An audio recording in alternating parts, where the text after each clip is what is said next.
Pag-ibig at kapayapaan nawa ang mamalagi at mag-ari sa atin. Share lang po ako ng aking munting pananampalataya. Sa pagtitiis daw po, alalahanin natin yung pagtitiis ni Job. Sa kabila ng kanyang katuwiran, kabutihan, ay ipinahintulot ng Diyos na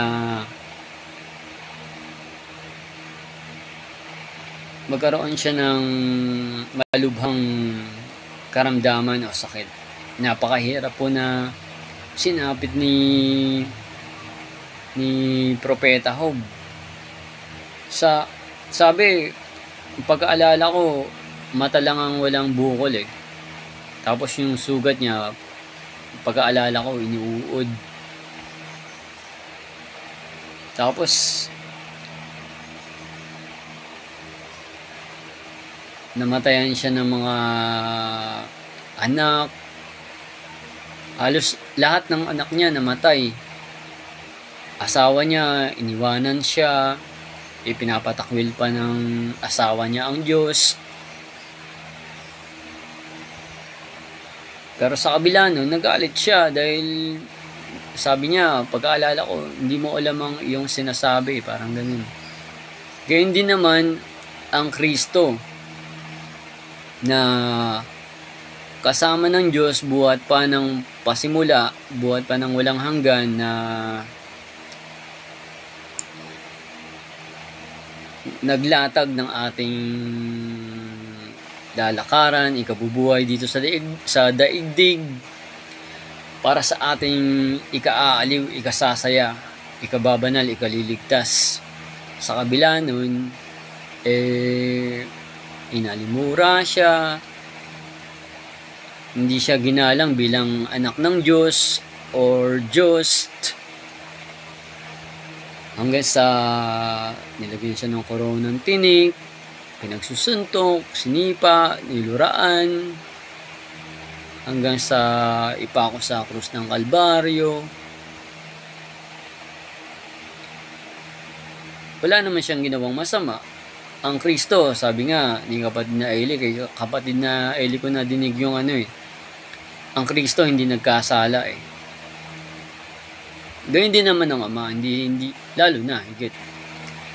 At mas masakit din daw, nadinig ko din kay Brad Eli yun, mas masakit sa Ama na nakikita mo yung anak mo na wala namang ginawang kasalanan, ibig pa maligtas ang sangkatauhan. May kapangyarihan ka na supilin, pigilin yung mga nananakit sa ama mo. Napakasakit daw po nun na nakikita mo ang iyong anak na pinapahirapan hanggang sa mamatay. Gayon po ang tiniis ng Diyos Ama na nasa langit. Mas masakit po para sa Ama yun. Wala na pong ibang hihigit na pagsinta kundi ang pagsinta ng Ama.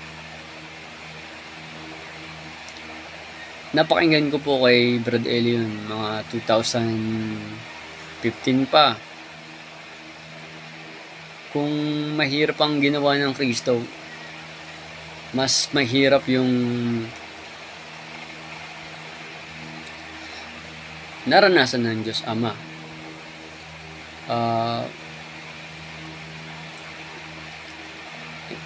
May kwento lang po ako. Hindi naman po sa pagyayabang. Kasi po napalabas ako sa Central Apalit. Ang ginawa ko, dahil sa huwag na natin pag-usapan po yung istorya kung ba't ako napalabas. Sa alam ko, mabuting mag-stay doon. Hindi ako umuwi ng bahay. Ang ginawa ko po, doon lang ako sa labas. Nag-aantay ako na kaawaan ako papasukin muli sa loob. Kasi po, napakasayang umawit doon sa 24/7. Sa awa at tulong ng Diyos, may pagkakataon, inuumaga po ako sa pag-awit doon. napansin ko po yung mga MMC, pag umawit sila, pag start ng gabi, pag start ng dilim, nagpe-prepare na po sila para umawit. Pagpatak ng alas 7 or wala pang alas 7, nagsisiawit na sila hanggang sa umaga. Minsan may pagkakataon, alas 5, alas 4. Ewan ko, minsan parang inumaga din po ako sa pag-awit doon eh. Nakakapagod, sabi nga ni Brad Eli. Mahirap ang umawit, nakakapagod kasi pag nag-a-offer tayo ng pagpuri, hindi naman yung masabing umawit ka lang eh. Kundi, di ba, sabi, iibigin mo ang Panginoon mong Diyos ng buong puso mo, kaluluwa mo, lakas mo, at ng buong pag-iisip mo. All things that you do, do it heartily as to the Lord. Ibinibigay mo yung best mo para luwalhatiin siya. Kaya, hindi po basta-basta ang pagpuri. Hindi ko naman po sinasabi na mahusay akong lumuwalhati sa Diyos. Yung mga MMC, nako po, malulula ka po sa kagalingan nila sa pag-awit na nasaksihan ko nga po kasi pag start ng dilim, nagpe-prepare na sila, tapos mga before 7 or 7, start na sila ng pag-awit hanggang sa abutin ng liwanag. Tapos yung pagpuri pa nila, hindi po yung banjing, parang yung pagpuri nila, yung mga awit na matataas na mahihirap awitin. Tuloy-tuloy, puro ganun po. Sabi ko, parang ako napagod sa ginagawa nila eh. Sabi ko, grabe. Ibang klase mag-insight ang mga to. Na sabi ko, ang layo ng diferensya namin nito mga to. Nalula ako sa pananampalataya ng mga yaon. Ayun po. Tapos, sa ginawa nilang, nasaksihan ko po sa ginawa nilang yun, na-encourage akong umawit palagi lalo sa 24/7 sa awa tulong ng Diyos. Ayun nga po, may pagkakataon, alas 4 na, umihinto po ako ng alas 4 or alas 5, tapos nagtulog ako ng ilang oras, tapos trabaho doon, pagpatak ng gabi, awit ulit dun sa Central. Ayun nga pala, nawala ako sa kwento. Yung na-stay po ako sa labas ng Central. Hindi nga po ako umuwi kasi nga masama ang loob ko kung ba't ako napalabas. Ang ginawa ko, nagstay ako doon. Iniisip ko ang Diyos eh. Iniisip ko ang Diyos. Or pinaisip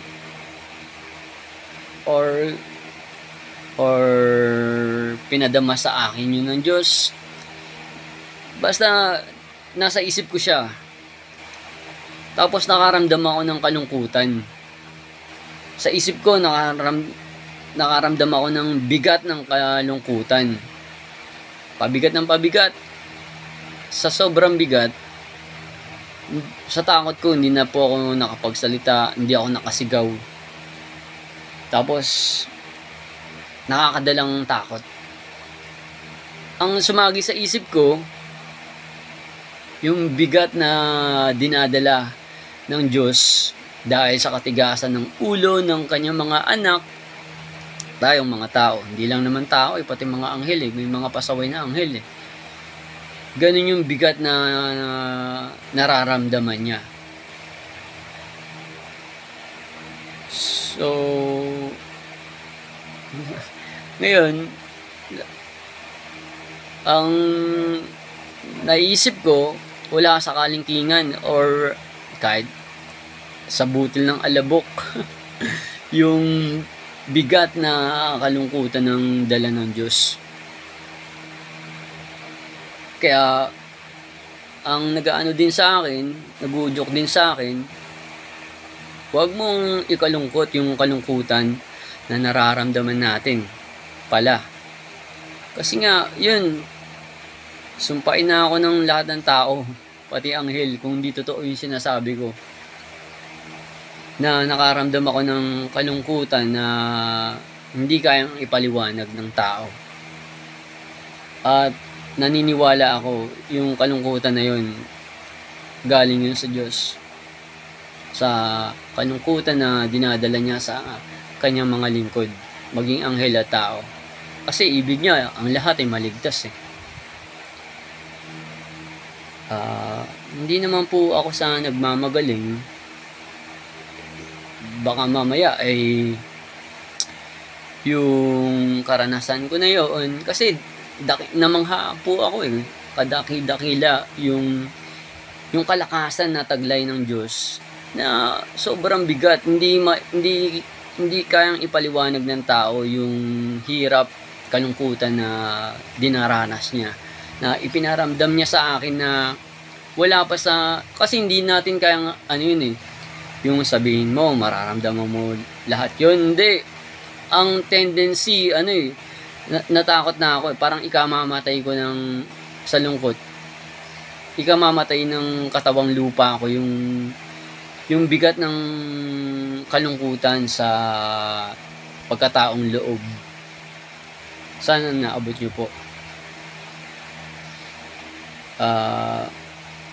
Namangha po ako sa kalakasan na taglay ng Diyos. At yun nga po, nadagdag niya po na karunungan ang kalungkutan na taglay niya, ang kaligtasan ng kanyang mga lingkod na anghel at ng mga tao.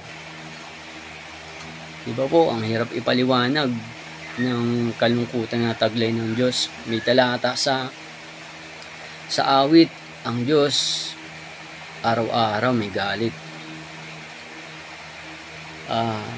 Loobin natin sa kabila ng kalungkutan at hirap, loobin ng Diyos pala po sa kabila ng kalungkutan at hirap na atin na dinaranas. Alalahanin natin na ang Diyos ay nagtiis sa, yun nga sabi ni Brad Eli, napakasakit po sa kalooban ng isang ama na makita mo yung anak mo pinapahirapan, may kapangyarihan ka na iligtas o pilin yung mga nagpapahirap sa kanya, nais pumatay sa kanya, pero tiniis po yun ng Diyos para sa kaligtasan ng maraming tao. Halimbawa po ng Diyos yun, maging sa mga anghel, kasi may talata din po sa Biblia, panoorin tayo ng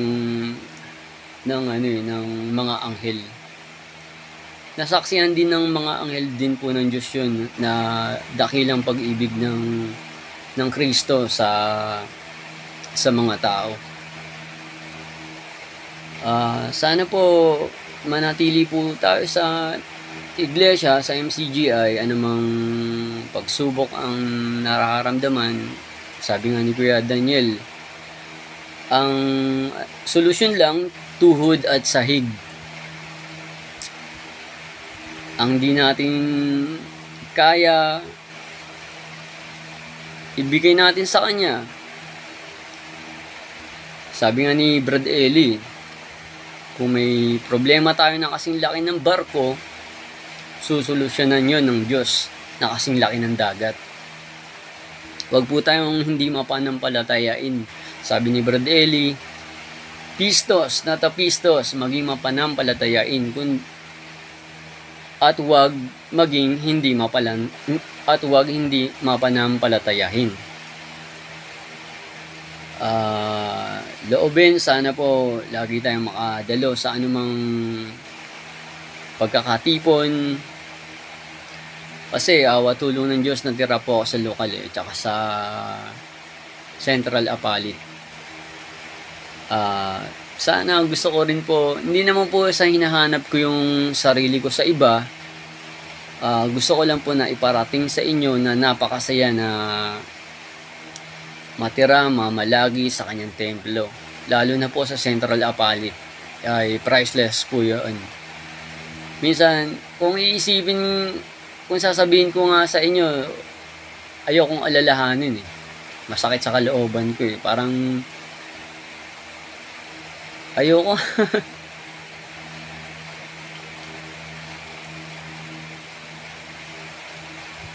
Masakit sa kalooban ko. dinalangin ko po yun sa Diyos. Sana matira na lang sa kanyang templo. Sa awa tulong niya po, dumating yung panahon na natira po ako sa lokal.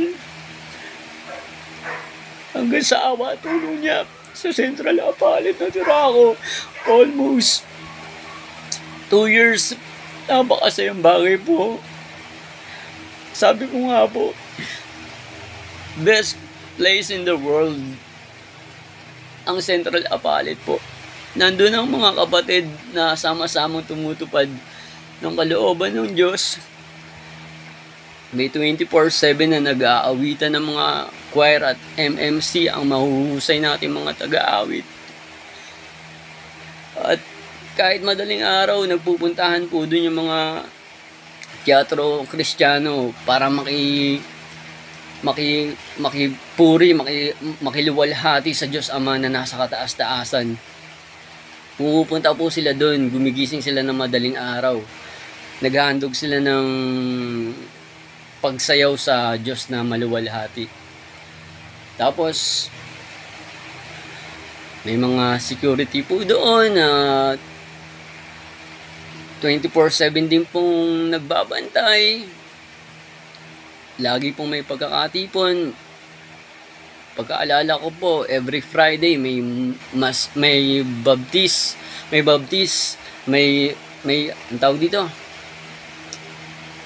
may binabautismohan every Friday.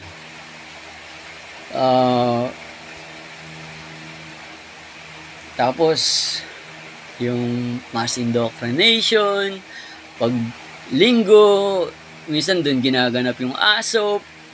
Tapos paulit-ulit na viewing ng prayer meeting. Alos buong linggo may activity po doon. Minsan na-experience ko, pinanood po namin sa big screen yung sa pasalamatan yung Isang Araw the movie. Ang dami namin magkakapatid po na magkakasama. Loobin, sana po na-experience nyo po yun. Kahit na anong tungkulin po or trabaho ang i-offer po sa inyo doon, basta makapag-stay lang po kayo doon. Kahit na tagalinis lang po.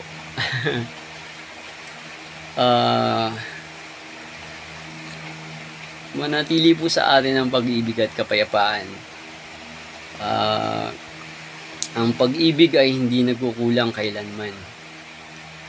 Kumpleto po ang pag-ibig. Ang Diyos ay pag-ibig. Lagi po tayong manalangin na sana maingatan po natin ang bawat isa at maghari palagi ang kanyang kalooban.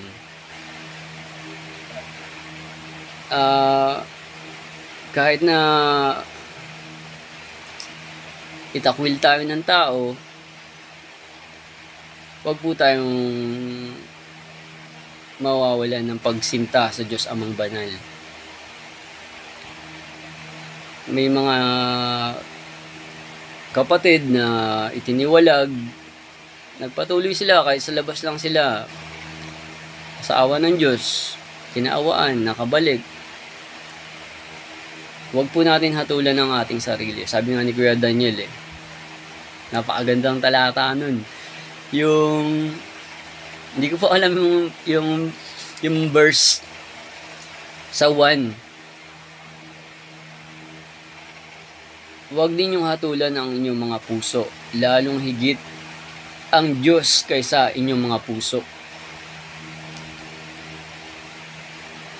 Ganyan po pala ang dapat. Sa talata na yon, nagbibigay ng kalakasan at pag-asa sa aking puso. Sana po ay manatili po tayong makinig sa ating taga-akay.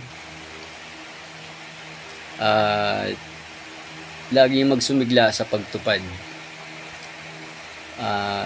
Huwag pong tamarin o manghimagod sa paggawa ng mabuti. Isa na yung panalangin kay Kuya Daniel ko rin napakinggan to, yung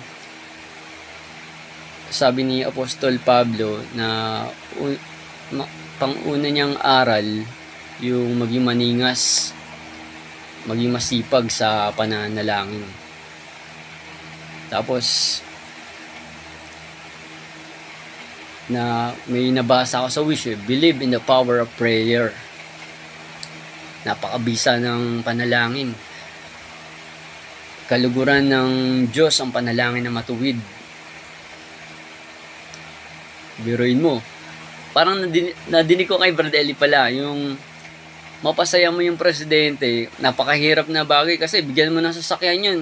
Hindi basta-basta masisiyahan yun kasi may pambili siya yung Diyos Ama na nasa langit na may-ari ng lahat ng bagay, mapasaya mo, napakalaking bagay nun. Sino ba tayo? Alabok lang po tayo.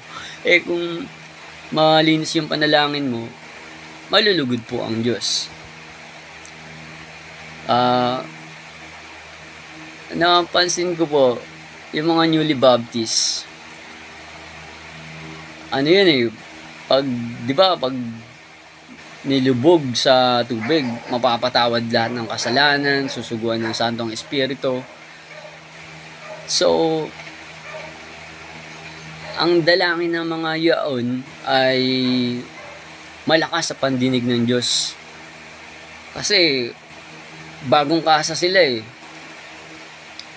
Kumbaga, bagong lahat. Kumbaga sa sasakyan, walang depekto, bagong-bago. Kaya,